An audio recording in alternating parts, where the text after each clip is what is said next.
కాళ్లలో నొప్పి నరల వప్పు పడుతుంది ఈ కథ. చూస్తూ చెరువు గట్టు మీద కూర్చున్నాడు. ఆ చెరువులో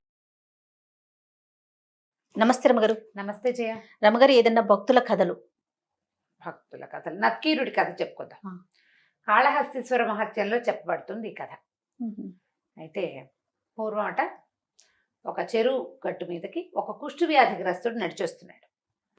కానీ కాళ్ళు చేతులు పాపం లేవు, కొంచెం బాగా తినేసి ముక్కు దగ్గర అక్కడ కూడా తినేసింది. కుష్టు అంటే లెప్రసీ వచ్చిన వాళ్ళు వైద్యాలు లేవు చేయ పాపం పాతకాలంలో. నడిచొస్తూ చెరువు గట్టు మీద కూర్చున్నాడు. ఆ చెరువులో చెట్టు మీద నుంచి ఒక ఆకు కిందకి పడి, ఈ ఆకు పడిన ఆకు చేపగా మరి బుడుంగుమని నీళ్ళల్లో మునిగింది. అట్లా చూస్తున్నాడు, ఏమిటి ఆకు పడింది, ఆకు చేప అయిందే విచిత్రంగా. అక్కడి నుంచి ఈ ఆకుగా మారిన చేప అలా నీళ్ళ నుంచి బయటకు వచ్చింది. పురుగులాగా మారికి పరిగెత్తుకుంటూ వెళ్ళిపోయింది. మళ్ళీ వచ్చింది. ఈసారి మళ్ళీ చెట్టు మించి ఇంకొక ఆకు పడింది. అది గట్టు మీద పడింది, పురుగు వెళ్ళిపోయింది. మూడోసారి ఆకు ఎలా పడింది, సగం నీళ్ళల్లో సగం నేల మీద పడింది. ఇట్లా పడింది, గట్టు మీదకి కొంచెం, నీటిలో కొంచెం. ఇప్పుడు నీటిలో ఉన్న భాగం చేపగాను, మట్టి మీద ఉన్న భాగం పురుగుగాను మారింది. సగం సగం. పురుగేమో చేపను లాగేయడానికి ట్రై చేస్తుంది, చేప ఏమో పురుగును లాగేయడానికి ట్రై చేస్తుంది.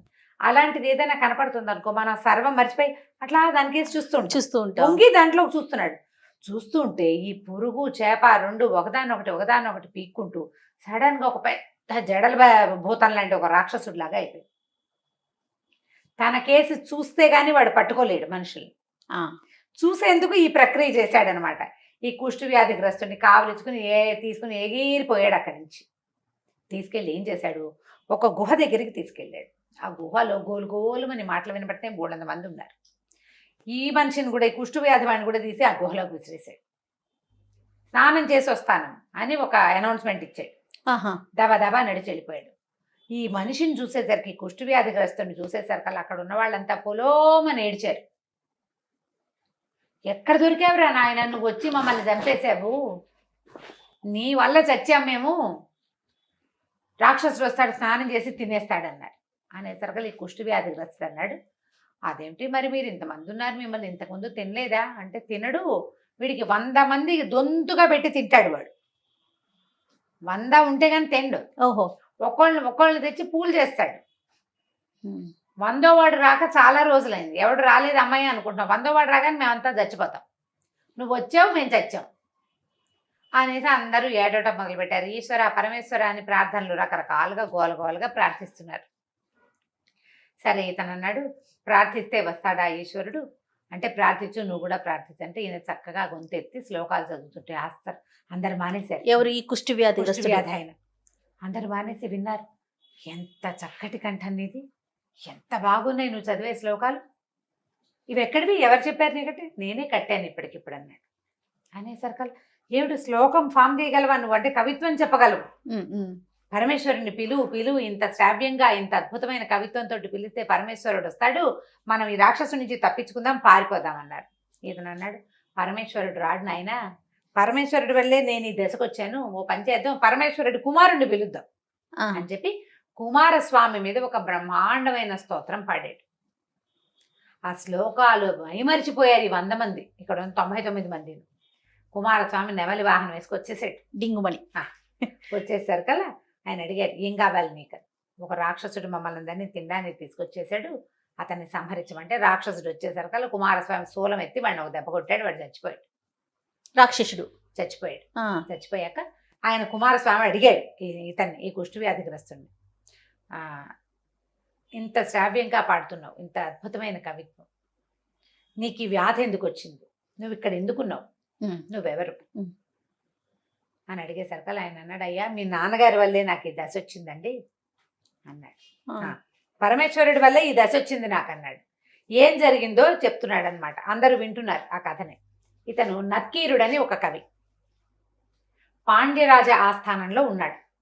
పాండ్యరాజుకి అగస్త్య మహర్షి ఒక రత్నపీఠం ఒకటి ఇచ్చాడు. ఆ రత్నపీఠం ఏంటంటే అత్యద్భుతమైన కవి కూర్చునేందుకు ఏర్పరచబడిన పీఠం. ఈ పాండ్యరాజాస్థానంలో అద్భుతమైన కవి ఎవడొచ్చినా వాడిని రత్నపీఠం మీద కూర్చోబెడతారు. అది పీఠం ఒకటే, మనుషులు పెరిగే కొంది పీట పెద్దదవుతుంది, అంతమంది కూర్చోవచ్చు. అట్లా 11 మంది కవులు చేరారు దాని మీదకి, ఆ రత్నవి పీఠం మీదకి. నక్కీరుడు 12వాడు. ఓ ఇతను చేరాక ఇక ఎవ్వరిని ఆ పీఠం మీదకి రానివ్వల. నక్కీరుడు ఎంత గొప్ప కవో అంత పెద్ద విమర్శకుడు, పొగరుబోతు. పొగరబోతు, అంటే నో యాటిట్యూడ్ ఎక్కువ. ఇతని ముందున్న కవులు ఇతని కవిత్వాన్ని పొగిడారు, కానీ దాన్ని ఏకేకి మెక్కి తీల. ఇప్పుడు ఏదో నా ఒక వస్త్రం, ఇప్పుడు నీకు ఒక ఎర్రగుడ్డ నేను నీ చేతిలో పెట్టా, అబ్బా ఎంత బాగుంది అంటే బాగుంది, దాంట్లో డిజైన్ అబ్బా ఎంత చక్కగా డిజైన్ వేశాడు అంటే ఇంకా బాగుంటుంది. అదే నువ్వు ఆ గుడ్డను చేత్తో పుచ్చుకుని కొస చింపి ఒక్కో దారం తీసేవనుకో, నిలువోటి అడ్డమోటి 2 దారాలు వస్తాయి, అన్ని పక్కలకి తీస్తే వస్త్రము లేదు, డిజైను లేదు. కవిత్వం కూడా అంతే, వింటే బాగుంటుంది, ఏదైనా చిన్న చిన్న వ్యాకరణ దోషాలుంటే సరిచేస్తే బాగుంటుంది. అసలు నువ్వు అక్కడ ఆ భావం ఎందుకు పెట్టావు అని ప్రశ్నించడం మొదలు పెడితే కవిత్వం నిలవదు ఇంకా. ఈ నక్కీరుడికి ఆ గుణం ఉంది, ఎవరిని రానిచ్చేవాడు కాదు. సభలోకి ఎవ్వరొచ్చి ఏ కవిత్వం, ఏ శ్లోకం, ఏ పాఠం ఏది చెప్పినా అపరిమితంగా విమర్శించేవాడు. విమర్శించి కవుల్ని రానిచ్చేవాడు కాదు. మిగిలినంతా నక్కీరా భలేవాడివై, నువ్వు భలే పెట్టావు తప్పు అని అందరూ శభాష్ అనేవాడు. శభాష్ అన్న కొందికి పెరిగిపోయాడు నక్కీరుడు. పెరిగి పెరిగి ఇంకొక కవిని ఆ స్థానంలోకి రానివ్వకుండా చేశాడు. చేసిన తర్వాత ఆ తర్వాత కాలంలో ఆయన ఒక రోజు వచ్చాడు. ఆయన ఒక సంస్కృతంలో మహాద్భుతమైన శ్లోకాలు కొన్ని చెప్పాడు, చాలా బాగున్నాయి. అయితే ఆ శ్లోకాల్లో భావం ఏంటి? సహజ సిద్ధంగా సుగంధం కలిగిన ఒక స్త్రీ, అంటే సహజ సిద్ధంగా కురులలో సుగంధం కలిగిన ఒక స్త్రీని గురించిన వర్ణన. అది సహజ సిద్ధంగా కురులలో వాసన ఉంటుంది. ఇప్పుడు పువ్వుల్లో వాసన ఉంటుంది, అవునండి, సాంబ్రాణికి వాసన ఉంది, కొన్ని చెట్లకి వాటికి ఆకులకి వాసన ఉంటుంది. జుట్టుకి సహజంగా వాసన ఉంటుందా? మనం ఏదైనా రాస్తే ఏదైనా రాయాలి, పువ్వులు పెట్టాలి, ఏదైనా రాసి సాంబ్రాణి పొగేస్తే కుంకుడుకాయ పెట్టి రుద్దుకుంటే కుంకుడుకాయ వాసన, సన్సిల్క్ షాంపూ పెడితే ఆ వాసనే వస్తుంది. జుట్టుకి వాసన ఉండదు. సహజ సిద్ధంగా సుగంధభరితాలైన ఒక స్త్రీ కురులని గురించిన వర్ణన ఆ శ్లోకాలు. ఈయన నక్కీరుడు సహజ సిద్ధ సుగంధమే ఉంటుంది నీ బొంద అని ఆయన ఎక్కిరిచ్చాడు. కవి తలకాయ దించుకుని వెళ్ళిపోయాడు. కవిత్వం బాగుంది, భావంలో బరువు ఇది. ఏ స్త్రీకైనా సహజంగా సౌందర్యం ఉంటుంది, నడుము సన్నడిది, భుజాలు వెడల్పు, పాదాలు చిన్నవి, అవి ఉంటాయి. జుట్టుకు సుగంధం ఏమిటి? అసలు నీ భావమే దిక్కుమాలి భావం అన్నాడు. వెళ్ళిపోయాడు. ఈ వెళ్ళిపోయిన కవి కాసేపట్లో ఇంకొక ఆయన వెంబడి పెట్టుకొచ్చాడు. ఆయన ఎవడు ఇక్కడ ఈ కవిత్వానికి పేరు పెట్టింది? సహజ సిద్ధంగా సుగంధం ఉన్న కురులున్న స్త్రీ నాకు తెలుసు, నా భార్య ఆమె. నేను రాసి ఇచ్చాను ఈ కవిత్వం ఇతనికి, ఇతను నా భక్తుడు, నేను రాసి ఇచ్చాను. ఆ కవిత్వానికి పేరు పెట్టిన వాడెవడో నిలబడమన్నాడు. నక్కీరుడు నేనేనన్నాడు. అనేసరికి పెద్దగా భువనభోంతరాళాలు దరిలేలాగా పెద్ద శబ్దం వచ్చింది. ఢమరుకం మోగుతోంది, పెద్ద మెరుపులు మెరిసినాయి.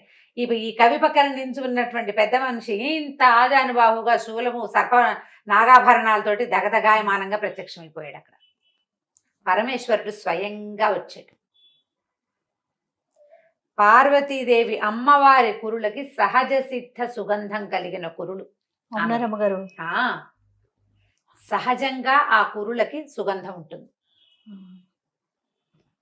అందులో ఆ శిరస్సులో పెట్టబడిన కల్పవృక్షాల పువ్వులు కూడా ఆ వాసన స్వీకరించడం కోసమే ఆమె తల్లో కూర్చున్నాయని సౌందర్యలహరిలో శంకరాచార్యుల వారు చెప్తారు.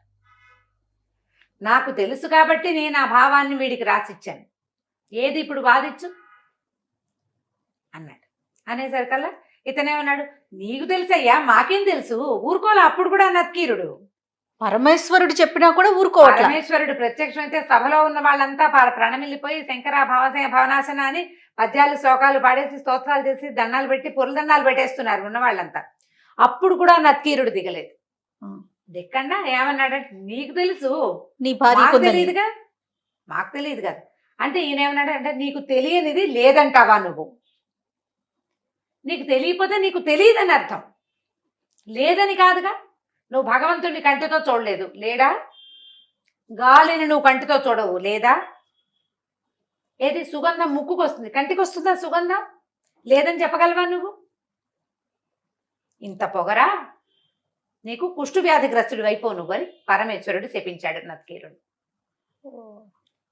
సాక్షాత్తు నేనొచ్చి అమ్మవారి కూరలు సుగంధ భరితాలని నేను చెప్తుంటే తలదించి ఒప్పుకోకుండా నీ భావం కరెక్ట్ అని నువ్వు ముందు వచ్చిన కవిని నువ్వు కట్ చేసింది కరెక్టేనని నువ్వు బాధిస్తావా? కుష్టు వ్యాధి గ్రస్తుడి వైపు నీకు నీ బుద్ధికి పట్టింది కుష్టు, అది నీ శరీరానికి వస్తుంది. బుద్ధిని వాడటంలా నువ్వు తర్కాన్నే వాడుతున్నావు. ఎప్పుడు తర్కమే ఎలా కుదురుతుంది?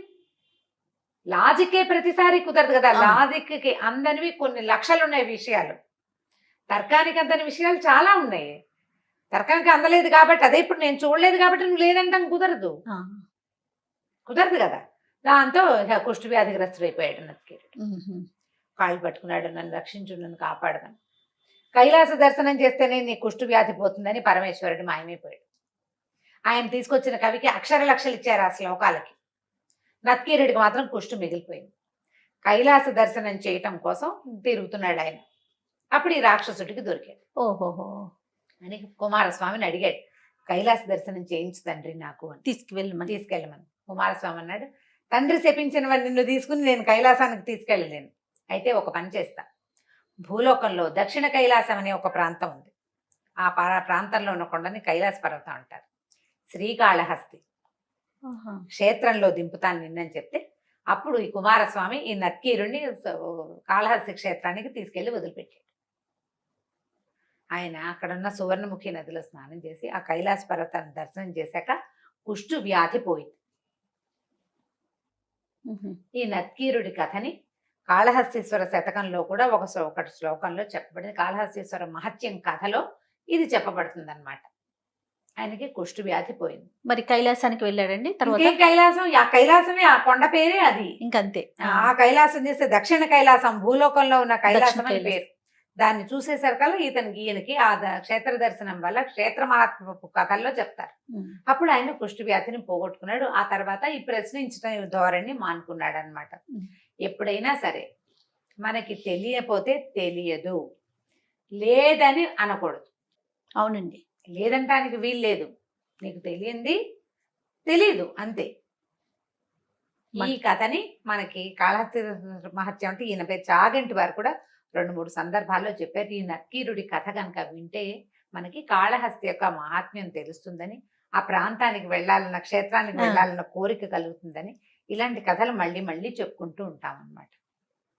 మంచి అంటే ఆలోచించదగ్గ ఒక విషయం కూడా ఉంది కదా రమ్మగారు. భక్తి కథతో పాటు ఆలోచించదగిన విషయం ఇది.